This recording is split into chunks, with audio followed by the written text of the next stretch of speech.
घर मान्यताओं से, परंपराओं से, आस्थाओं से चलता है, राष्ट्र नहीं चलता। जो लोग ये गलतफहमी में हैं कि राष्ट्र भी इसी से चलता है, वही गड़बड़ हो रही है। इस माँ को कोई तनख्वाह नहीं देता कि ये 5 वक्त खाना बनाती है, बच्चों को खिलाती है, इसकी तुम्हारी इतनी तनख्वाह है, ये बहन जो है ये झाड़ू लगाती है, तनख्वाह। ऐसा नहीं है। इसलिए देश प्रेम कोई चीज नहीं होती, नहीं करोगे तो नोटिस आ जाएगा। इसलिए राष्ट्र परमानेंट है। देश में रोज बदलाव हो सकते हैं, कभी रेड लाइट की जगह ग्रीन लाइट हो सकती है, कभी येलो हो सकती है, कभी ये नियम बदल सकता है, कभी ये कानून बदल सकता है, सब चीजें बदलती रहती हैं। राष्ट्र अनादिकाल तक रहता है। आपकी पूजा पद्धति में, आपकी मान्यताओं में बदलाव नहीं होता। जैसे मां नहीं बदली जा सकती, वैसे ही राष्ट्र के जितने भी अंग हैं वो नहीं बदले जा सकते। कोई आए कि कहे नहीं आज से पूजा ऐसे होगी, 4 जूते उठाइए और मार के भगा दीजिए कि आज से पूजा मैं ऐसे करूंगा। तुम्हारे हिसाब से पूजा नहीं चलेगी। ये कथा का आडंबर तुम्हारे हिसाब से नहीं चलेगा। राम की कथा ही रहेगी, और जो है वही रहेगी। तुम ट्विस्ट करोगे और आप पैसे देके, ये गिरावट की है। कथा सुनाने आए हो तो जो कथा है वही सुनाना। फिर मौला मौला अली अली उसमें नहीं आता है, किसी रामायण में नहीं है। मैं बहुत कटु आदमी हूं, मुझे कोई फर्क नहीं पड़ता कि कोई नाराज हो जाए। मैं इस सभा में किसी को खुश और नाराज करने नहीं आया हूं। मैं कोई ऐसी बात कह रहा हूं जो आप तथ्यों से परे हो, आपको पूरा अधिकार है उसे पूछिए। लेकिन मैं इतनी लंबे 2 साल के इंतजार के बाद चंदू भाई पटेल जी ने मुझे इसलिए नहीं बुलाया कि पुष्पेन जी आप कहानी किससे सुनाइए, लोग खूब ताली बजाएंगे।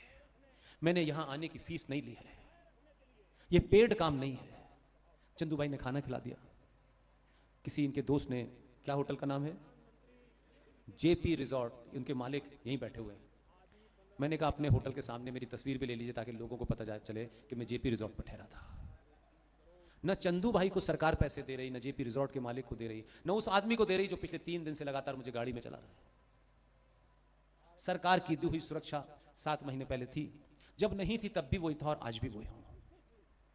चंदू भाई को मेरे जानने के बाद लोग ये तो कहेंगे चंदू भाई बहुत अच्छा काम किया, आपने बुला लिया। लेकिन चंदू भाई से ये भी पूछना कि चंदू भाई ये प्रकप चलता रहे, अनेकानेक लोग हैं जो समझते हैं कि ये सही बोल रहे हैं, उनको बुलाने की क्षमता चंदू भाई की इतनी करना कि चंदू भाई को मेरी टिकट के पैसे की चिंता ना हो।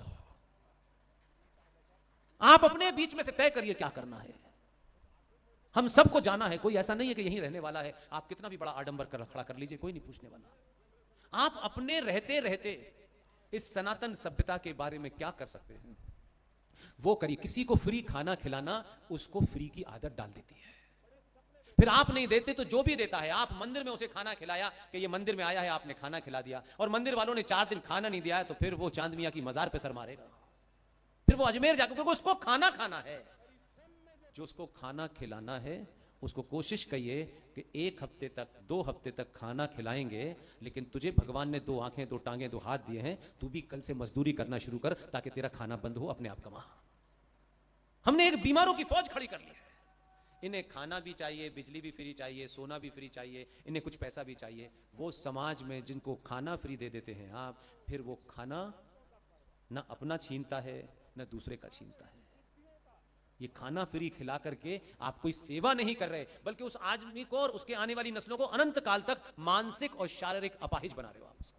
ये तो हो सकता है कि कोई बच्चा पढ़ना चाहता हो, आपके मोहल्ले में हो, और उसकी जाति क्या है नहीं पता, लेकिन आपने देखा है इस लड़के में बहुत इसके अंदर जिज्ञासा है, ये बड़ा पढ़ता है, ये ट्यूबलाइट के नीचे भी पढ़ता है, ये यहां भी जाने, इसको अगर मैं 100 रुपए दे दूंगा तो इसका रास्ता थोड़ा कम हो जाएगा। फिर वो किसी ना किसी दिन ऐसी जगह पहुंचेगा जो 500 को पढ़ा सकेगा।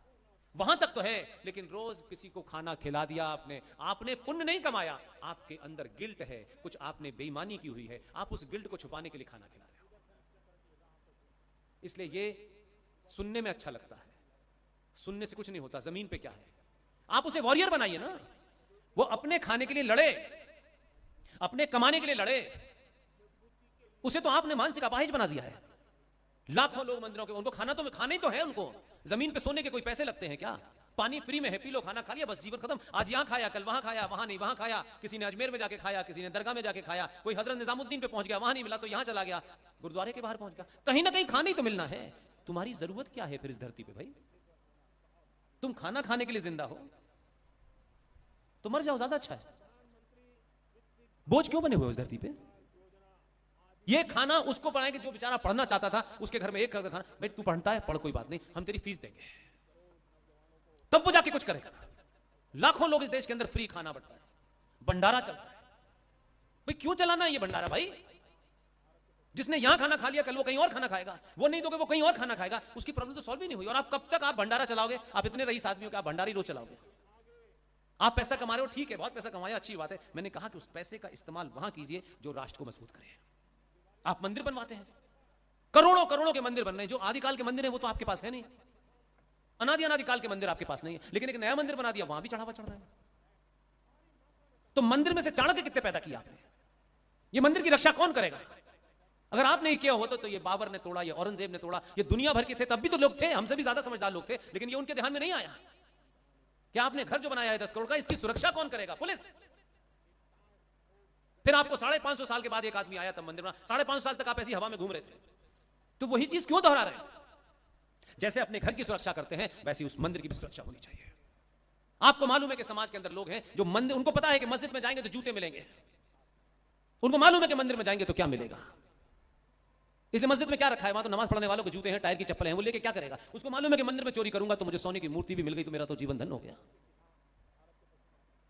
अपने घर में तो ताला लगाते हो, 2 तोला सोने रखे, और मंदिर के अंदर सोने की मूर्ति लगा कर सो जाते हो भगवान भरोसे। अगर भगवान ये कर रहे होते तो राम मंदिर टूटता नहीं, फिर बाबा विश्वनाथ टूटता नहीं ना, फिर वहां पे मस्जिद नहीं बनती ना, जब भगवान ही ये कर रहे थे तो। कि भगवान जो चाहेगा, भगवान नहीं चाहता। भगवान ने आपको बनाया है कि मैंने तुम्हें बनाया है, जो करना है करो, अपनी मां को बचाओ, बहन को बचाओ, बेटी को बचाओ, और अगर मुझे पूछते हो, मुझे सम्मान देते हो, मेरा मंदिर बनाते हो, तो इसकी सुरक्षा करना तुम्हारी जिम्मेदारी है। सब कुछ भगवान करेगा ये राम भर, तो फिर कुछ मत करो, सुबह उठ के घूमने लगो, अपने आप भगवान कहीं से खाना दे देगा। नहीं होता। इस रिटोरिक से बाहर निकलिए। जब आप बाहर निकलेंगे तब आप तर्क पे बात करेंगे।